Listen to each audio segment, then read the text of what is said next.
we're back in sunny Florida. Welcome to the REVan channel. Been a long trip. I've been gone for almost 2 weeks. Out in Vegas, New Jersey, Pennsylvania, catching a bunch of drag racing. But we're back, and I got my man Tim Vorick here. He's got a beautiful 1966 Fairlane GTA with the 390 engine. We're gonna get into it. This is gonna be a fun one, so come along for the ride. So Tim, welcome to the channel. We've seen each other at car shows. We've become pretty good friends. We live pretty close to each other, and I've admired you and your car for a long time. You are a hardcore bona fide Ford guy, man. You've worked for Ford, you've raced Fords for a long, long time. Tim is 81 years old. Tim, tell us a little bit about yourself. Okay, as I say, a Ford fan. I did a pre-delivery inspection on the first 1966 Ford GTA at a Ford dealership in Vicksburg, Michigan. And always wanted one, but it seems like every time I ran across one, they just weren't quite what I was looking for. And a friend of mine bought this car and decided at an auction, he showed it to me and I twisted his arm and bought the car from him.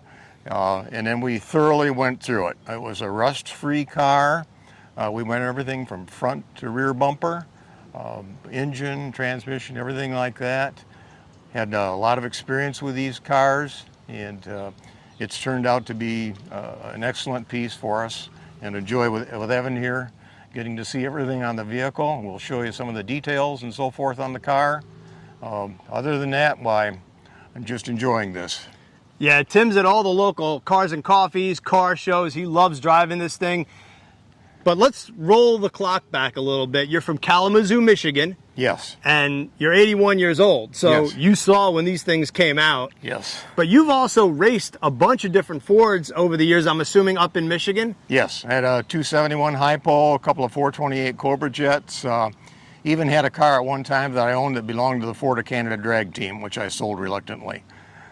Built a few of these engines, blown up a few of them, so know what it's like. What were some of the tracks that you raced at? I'm assuming this is when you were in Michigan. Yeah, Martin 131 Dragway was the track that we raced at the most. There were some other tracks around. We went to a couple of points meets, but we mostly stayed locally. Like NHRA type stuff? Yeah, NHRA stuff, yeah. Did some bracket racing, was in a national dragster once or twice with the car.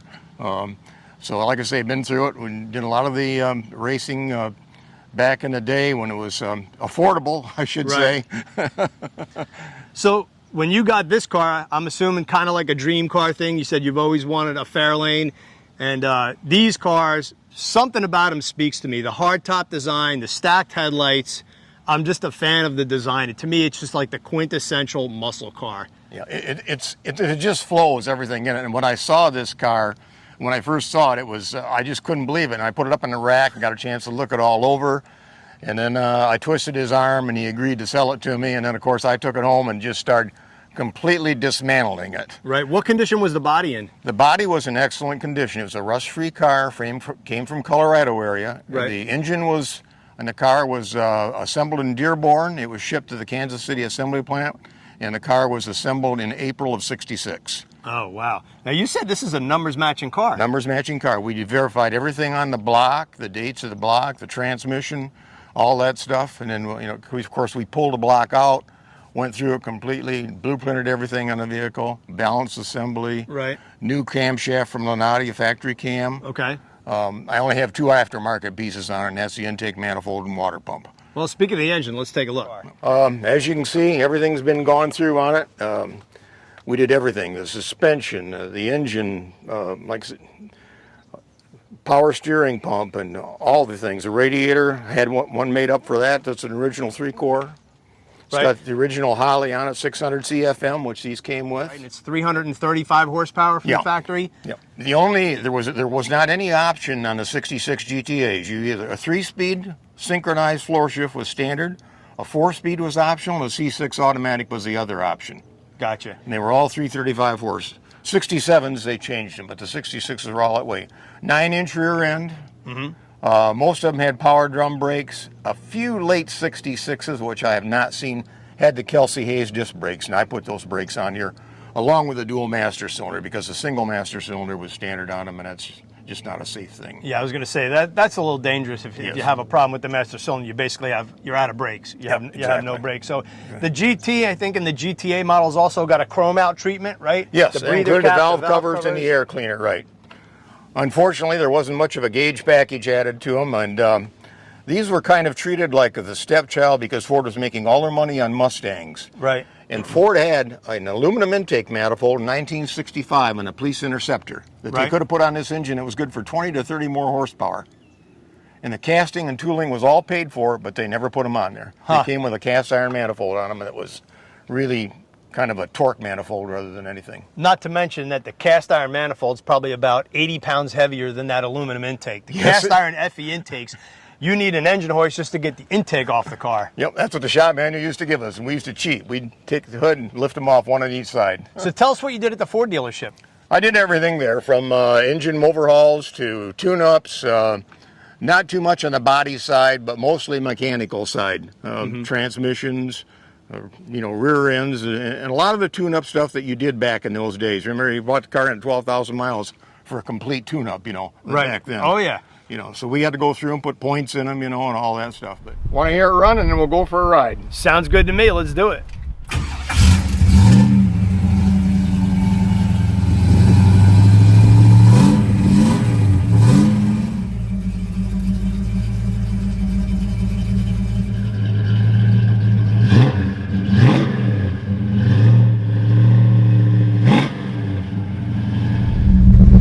Oh, sounds good, man.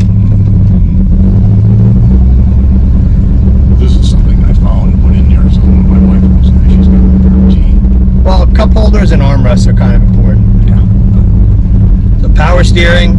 Yeah. And that's a story in itself. I had a lot of problems with those pumps not lasting. Right.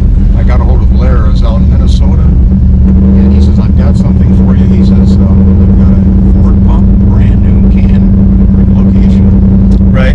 And he says it has Saginaw internals. He says, I'll give you a lifetime guarantee on it. And I said, okay, watch out. He said, I can't sell it to you. I put that thing on here 3 years ago. Perfect. You try, Evan, there's no slop or anything in the car. Wow. We rebuilt a control valve that just, it's not quite as good as a rack and pinion, but it's 100% better than the factory. The only thing I wished it was a 4-speed, but it's a numbers matching car, otherwise it would be taken care of. Yeah. It was just, you had to really reach down and know the basics, The other thing we always did, I made a lot of money on valve jobs, 8 hours because of the lead in the fuel. Oh yeah, this thing is smooth. Oh, that's awesome. I like the short windshield looking out over that hood. Yeah. I had trouble finding a tinted and banded windshield, like I was telling Abe. Right. I want one exactly like the factory. And even like by today's standards, this tiny little rear view mirror. Yeah. Highway a little bit. Do you always manually shift it? Yeah. Just kind of fun, See, you couldn't get the select shift in the 60. Only the GTA had them 66, 67. They went to it finally. Okay. The 66s were all the old shift stamp pattern, except for the GTA8s. Gotcha. I would imagine, having been around and then going through the full restoration, you are an absolute expert on these things. I did a lot of research and of course experience in it.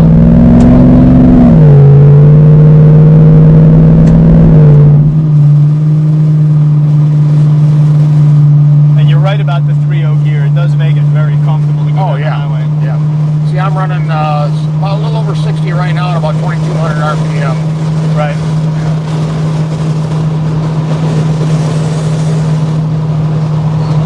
Such a gorgeous day. We can go windows up without melting in Florida here. Nice and straight though. Yeah. Yeah, there's just certain fun about driving an old car, man. There is. It just puts the driving back into it. About 68 right there, 2,200 RPM, 2,300. And even, but see, there's a little over about 68 right there, 2,200 RPM, 2,300. And even the speedo works. Oh yeah, everything works. I retired That's right, you said you ran a marathon. Which marathon did you run? Bank of America in 2007. I wasn't happy with my time. I did the half marathon the year before. I averaged 10 minutes a mile, but that's good. Full marathon, I choked at 18 miles. I started slowing down. It took me 5.5 hours. I wanted to do it in about 4.5. And I just kept working on this slowly but surely, you know. So you've owned a lot of Fords, you've owned a lot of classic Fords, and you drag raced and restored cars. You're ingrained in the hobby. If you had to pick like one dream Ford that you haven't owned, what would it be? A 2005 or 6 Ford GT. Yep. Okay, I can honestly see that, because what a great car. I've driven one. My friend is. I'll give her a little bit of a rip here.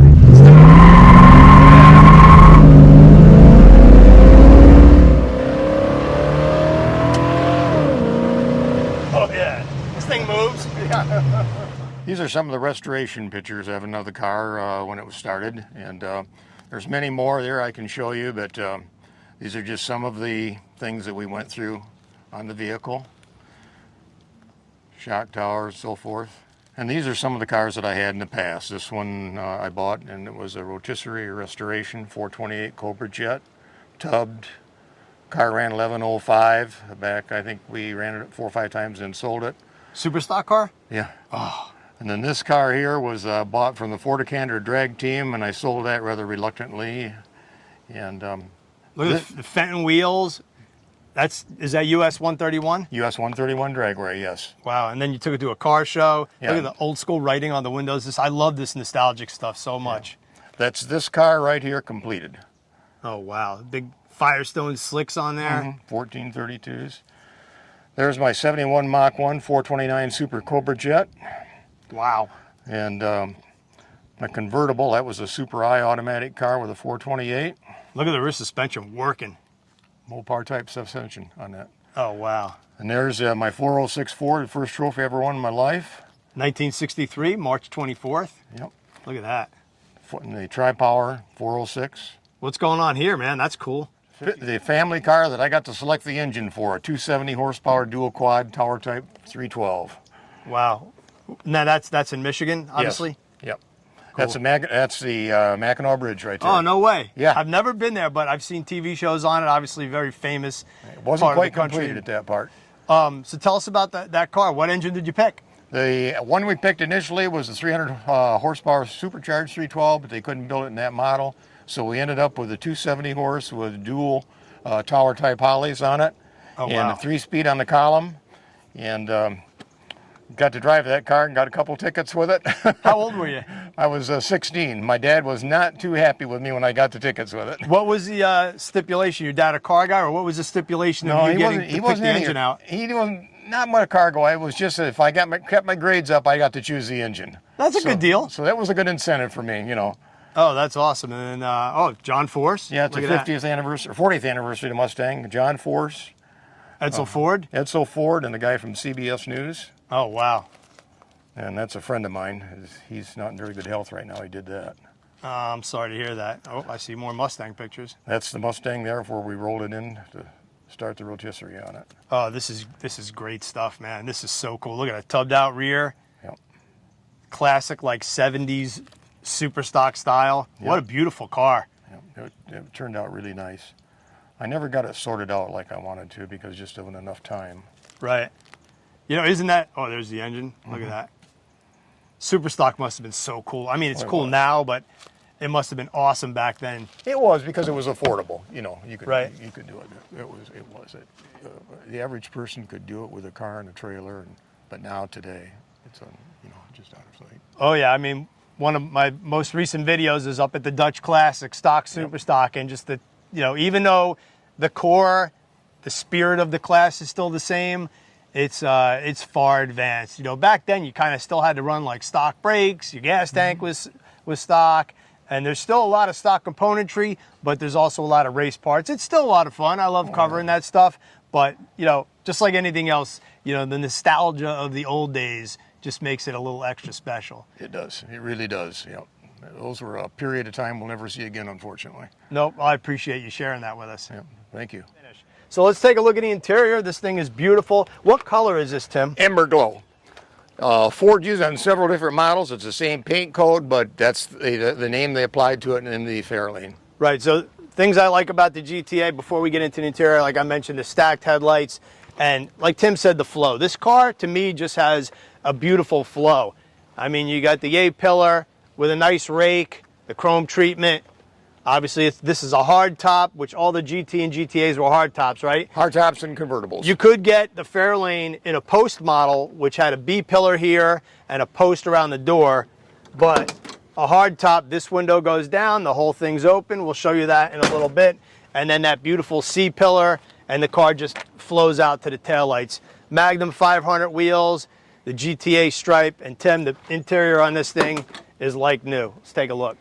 Yeah, we redid all the aluminum on it. The dash and plates there were sent out to British Columbia, Vancouver, Canada to be vacuum plated. The steering wheel was redone, and that's the original steering wheel on the car, and has the convenience package, which is 2-speed wipers, under dash lights, and windshield washers, all part of that. The seatbelt warning light. Right, and you know, old cars means old wiring, so a lot of things over time don't work, but I'm noticing you've got these really neat lights in the door pull, and also the dome light works. Yeah, all the wiring was gone through on it. All the sound, the sound deadening material was replaced in the firewall. Right. Headliner, floor pans, insulation there. Yeah, this thing is as good as it gets. Beautiful dash layout on this car. So you added a little tachometer there. Yeah. Was a tach ever optional on these? There were a few dealer installed ones that I've seen that were mounted on the dash, but I did not like those. But it had to be dealer installed. They weren't available from the factory. Gotcha. And is that AM or AM FM radio? AM FM radio, yeah. Right, which for 1966 was a big deal to have FM, right? Oh yeah, we had 8 tracks back then. Oh, this is cool. But even like on the console, the way that they styled the console, I mean, back then, I'm not saying that they don't style the interiors now. I think there's just a different mindset. It's more towards, today's interiors are more towards the technology and the information, the connectivity to the car. Back then, it was just pure style. What looked good? Chrome and aluminum, and like I guess on the 66 and 67s, you know, here the wind wing. There was a lot of different terms for that based on whether it was a GM, a Ford, and 390 on the hood. Yep. Which that's a GT and GTA piece right here, right? The typical Fairlane would not have that. What were some of the challenges, Tim, in restoring the car? Well, the first thing is finding a machine shop capable of doing the work that I wanted done. I wanted it all done with torque plates, including the line honing, because when these engines were made at the factory, they did not line hone in one operation. Really? They'd do 3 of them, turn them around on a turntable. And we checked this one out. We found number 3 was out 3/1000ths. So we line honed it again with torque plates, sonic checked the block. But finding an experienced machine shop, we did all the assembly ourselves. Right. You know, we did a mock-up assembly. The camshaft, I did manage to find that from Lenati, but it's just finding people that were familiar with this engine. You have to treat them a little different than a typical engine. Modify the oiling system a little bit to enlarge some of the passages. Right. They were good till about 4,000 RPM, but beyond that, you needed to kind of open up the passages and so forth. But finding the parts was the biggest challenge. There are some parts here that interchange with 67 Mustangs, but the Fairlanes, because of the numbers, it's a little difficult to find exactly what you want, you know. Yeah, and the 390 sometimes gets overlooked because the 428 Cobra Jets and the 427 Fairlanes kind of get all the glory. But the 390 can be a runner. In fact, we just did a video on my friend Bobby Fazio last week on his 390 68 Mustang that he runs in stock eliminator, and he's got that thing going 1050s. But this, correct me if I'm wrong, but this is a 10.5 to 1 compression engine, and I think they suffered a little bit in the cylinder heads from having valves that weren't quite as large as some of the bigger displacement engines. I think it's like a 203 intake valve on this engine. Yeah. The biggest choker in these things was the intake manifold and the small 2-inch exhaust manifolds. Back in the day, a guy that I knew had a 67 Mustang. He put the C8AX Ford camshaft and 390 4-speed headers and all that stuff, and that car would run in the 10s. Wow. So it did very little other than blueprinting and just putting a good intake on it and exhaust system. So these things are basically choked. Right, which means it won't rev. So if Exactly. you open that stuff up, you can get a little more RPM, Yep. which RPM is always good, especially on this channel. It seems like every time we do a high RPM type of engine, people go crazy, 8,000, 9,000 RPM. Of course, this isn't, you know, going to scream that high, but No. probably 6,000, right? Yeah. I run it out every once in a while up 5,000 RPM. That's about it. It'll go beyond that, but And they make great torque, right? Wasn't it Oh, yeah. rated around like 427 foot-pounds of torque or something like that? yeah, right in the high 390s. They were a torquer. There's no question about that. But they were a very good motor because there was back in the day a lot of Ford trucks ran a 390 well over 100,000 miles. Right, and this one has a C6? C6, yep. His original transmission, we verified the casting numbers. We went through that, put in seals, shift shaft bushings, tail shaft bushings, valve body was checked all out and went through. And I know you said it's a 9-inch, but what gear do you have in the back? I have a 3-to-1 in there now, and the reason I put that in, 3 1/4 was the only option. They were limited. You couldn't even get anything other than those. Really? Yeah.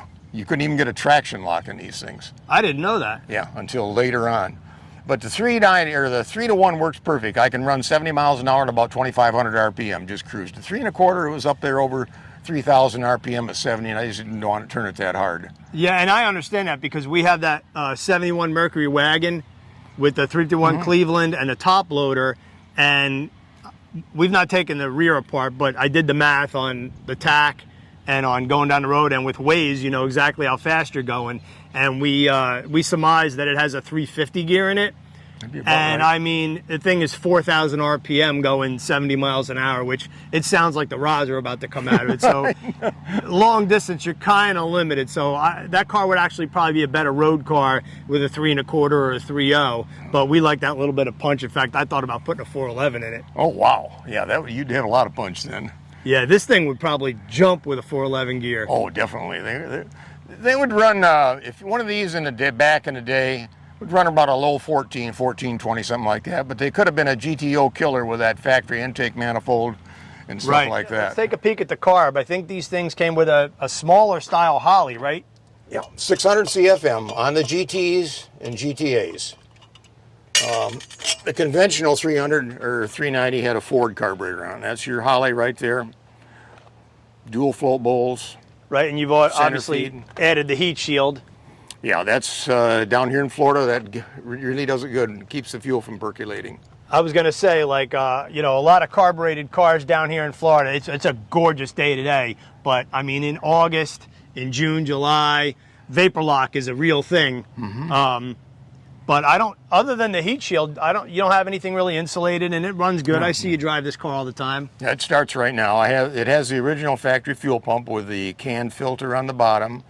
Some of these came with a 5/16 fuel line from the tank to the car or fuel pump. I put the 3/8 in, which was Okay. installed later to help even eliminate vapor lock. With today's fuel, do you have to, I'm assuming you run 93, but do you have to use any kind of additive or anything? Yes, I try to buy ethanol-free 90 degree, 93 I can find it, and I use gum out octane booster. Okay. To do that. I stay away from the conventional, even 10%. And if you'll notice on the Holly carburetor, I put the alcohol type diaphragm on the accelerator pump. Oh, yeah, you got the deeper Yep. one, so you get a little Yeah, more and punch. the blue gasket, in addition to that, what it does, the gasket will not deteriorate like a conventional one will when you're using the ethanol fuel. That's a good little trick or tip right there, especially if you're running your carbureted car in hot conditions. Yeah. Just gorgeous, man. I love the look of the FE. And so other than the water pump, like you said, and the intake manifold, this thing is pretty much factory spec, huh? Factory spec all the way. I mean, it has a small chamber heads, which I think they made a change somewhere around it. They're 69 to 70 cc's. Right? So you've got on the 66s, they had a little higher compression ratio than the 67 390s. They're almost 11 to 1. Now in 67, they dished the piston a little more, so they had less compression. Gotcha. And not even headers, right? I mean, this thing is no. just down to the log manifolds and just the way it pretty much came from Ford. You know, where was this car built? I think you mentioned it Kansas earlier. City was assembly plant, you know. I got that documentation from an individual. I lost track of it because it wound up in Dayton, Ohio. And then it was in Summit, Indiana for a while, and my friend bought it at Pigeon Forge, Oh, okay. Tennessee in 2004, and then I bought it from him in November 2005. And you've owned it 19 years. Yes. Yep. Oh, that's awesome, man. Well, I mean, we've covered the car. Let's take a look at the back. Give you the full look of this gorgeous 66 Fairlane. I could stare at these cars all day long. I don't know what it is about the stacked headlights, but GTOs and Fairlanes, they just, to me, man, they just look so muscular, so strong. Put the hood down, and also the GT has the... Yeah, that's the original one. Oh, is it really? Yes, I saved that. All this had to be redone, stripped, painted, and all that. We did that, correct black and accent. Wow. Anything to the just a stock rebuild on the suspension? Yep, springs, front and rear, new shocks. I put gas shocks on it for the ride. Right. New upper and lower ball joints, tie rod ends, bushings. This was kind of deteriorated in the back. We took that all apart, had it cleaned, and then painted in between it, polished it. And there were small differences in the trim work, right, between the 66 and 67s? Yes. And then between the GT and GTA and the Fairlane 500s, right? Yes, right. And then it had the 500 XL also. Okay. I don't know why Ford in 1 year made all those changes from the 66 to 67. There's tail lights, instrumentation on the inside, and everything. And then, of course, you had the mighty 57 427 four-speed cars that were all Wimbledon white, dog dish hubcaps, bench seat, if I'm correct on that, I think. They are. And Tim's got a cool plate on here too. Got a vanity plate GTA 1966. Dual exhaust, of course. They're Flow Masters. I wanted some sound rather than stock. The guy that I bought this car from has one of those 57 Fairlane 66s. Oh, really? Yeah. I had the opportunity to drive one and drag test one on the on a 7-inch tire. Ooh. Back in the day when I was with Muscle Mustangs and Fast Fords. My buddy Fairlane Bob up in New York had one, and he would come down and hang out at our track days at Englishtown when we were doing a photo shoot or a drag test on something. And he brought the car one day, and I was just geeking out over it, and he's like, well, why don't you get in and make a pass? And I thought he was joking. I'm like, ha ha ha, you know? And he was like, no, get in there, go make a run. And I couldn't believe it. I made like 2 passes in it. I think I went 1330 at 105. Wow. Just babying it out of the hole, and you didn't have to granny shift it, but with those tires and without any kind of traction device, it had a little wheel hop. So I was really careful because that is a valuable car. Oh, definitely, definitely, that's for sure. That was a really fun day.